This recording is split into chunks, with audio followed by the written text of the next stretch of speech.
Hi, Sam. Thanks for helping my project. Hi, glad to be here.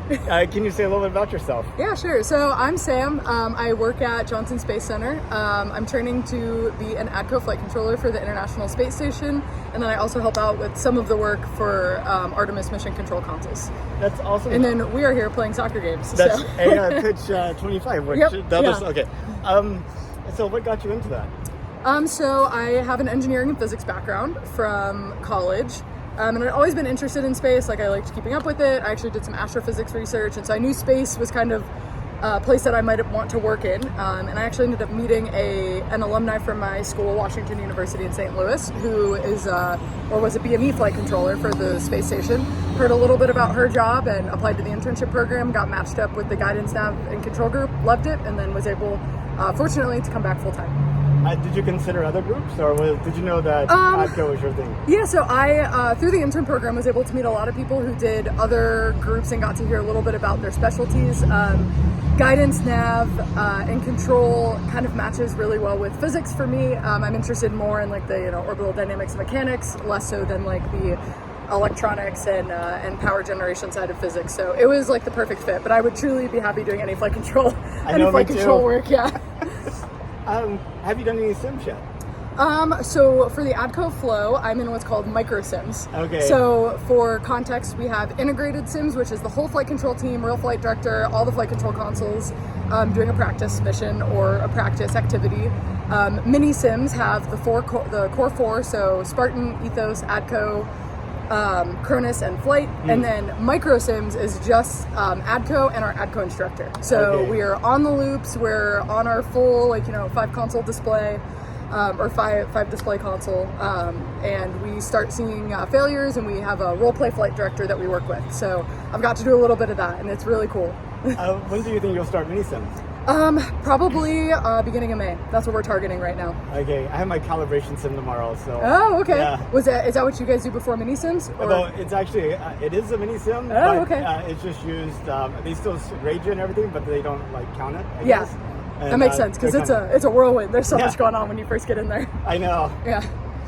Okay, so this is probably a silly question, but did you know that NASA is planning to go to the moon again? I did. TBD on when exactly that date is. We're eagerly awaiting our crew announcement and the exact target time for Artemis 2. But yeah, we're going. So I interview people at coffee shops at the mall.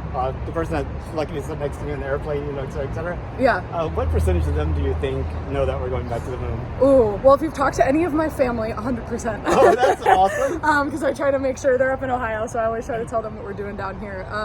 But I would say probably not as many, maybe like 25 or 30%. Yeah, that's about right. That's about it. Yeah, that's about right. Maybe 1 out of every 5 knows. And the other 4 are like, wow. We're really? definitely we're in a little bit of a bubble down here, but yeah. This is even down here though. Oh yeah, that's true. Yeah.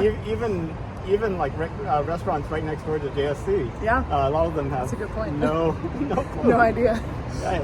But what do you think about us going back to the moon? So I think that it presents a lot of really cool learning opportunities, both in the science that we can learn by going back to the moon, but also I know it's very much a cliche, but spaceflight is hard, and there's so much that you have to learn if you're going to send people up there and send them around, which is why we just did our big test flight with Artemis 1.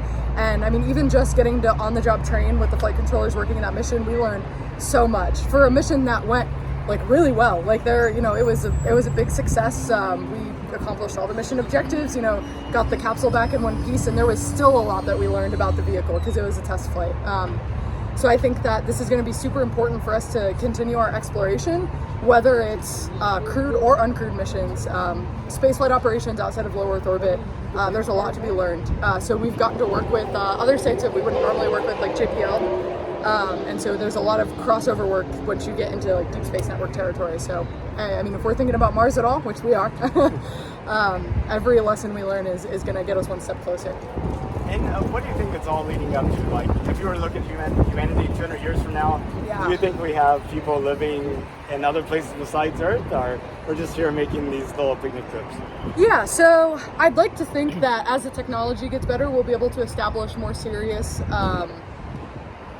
occupancy, I guess. But I think that it might not look the way that we think. I mean, there's a lot of really harsh conditions on Earth, like Antarctica, right? And like we have people down there all the time, but it's not like a resort that you're going to go stay at. So I think that, you know, the reality of how harsh some of the places in our solar system are to live definitely shouldn't be underestimated. And so I think even as we have permanent presence established, there might be some tourism like we have right now with the ISS, where we have some private crews going up. And tourism really isn't even the right word for that. They actually participate in the research that we do up there. So it'll be sort of like working service missions, kind of how people now will like do rotational work, even like in the medical field. You have travel nursing, travel doctor, you live and go somewhere for 6 months and you help out the people who are there. So I think that we probably can't even imagine right now what it'll look like then, but I imagine, you know, it's not going to be like a sunny Florida resort or anything like that. I know, I mean, because you look back like 120 years ago, there was zero aircraft passengers. Yeah. Now there's like 1 billion a year. Yeah, You know, like, I always think whenever SpaceX successfully has a launch off, they always, you know, when they're talking to the crew before the cruise break, they say, you know, welcome for flying SpaceX. And it sounds like an airplane passenger trip, but could people, you know, 60 years ago have imagined that it would be like this? Well, 60 years ago, yes, but even further back, that's okay. But yeah, so it'll look different. It'll be interesting to see what normal looks like when going to Mars is normal. I know the key point is going to be when we replace the mission patch with the boarding pass. Yes, that's a great way to think about it. If you could, would you take a trip to space? Absolutely, yeah. So this is an interesting question. I still don't hesitate, but I recently adopted a dog, and I was driving, and I was like, does my answer change now that I have a dog? Like, do I leave my dog while I go to space? But yeah, hey, let's do some research. I'm sure my dog would like to go float around. As long as there's treats, he'd be there. I know. I sometimes think, you know, we were sending a dog to the moon, everybody would know about it. Yes, yeah, they would, and they would be the best boy or girl. Yeah, sure, absolutely. Well, I really appreciate your time. I know we talked about a lot of stuff. Is there anything that you think would be worth adding? I think something I think about now, and that, you know, if people are watching these back in quite a few years, I always wondered what it would be like to be around during like the Apollo era, and like even at the beginning of shuttle, when like, you know, there was no, you know, by the time we flew shuttle for the 135th time, like we knew how to do it, right? Always vigilant, but there was a process, and like the people had been trained in and they knew what they were doing.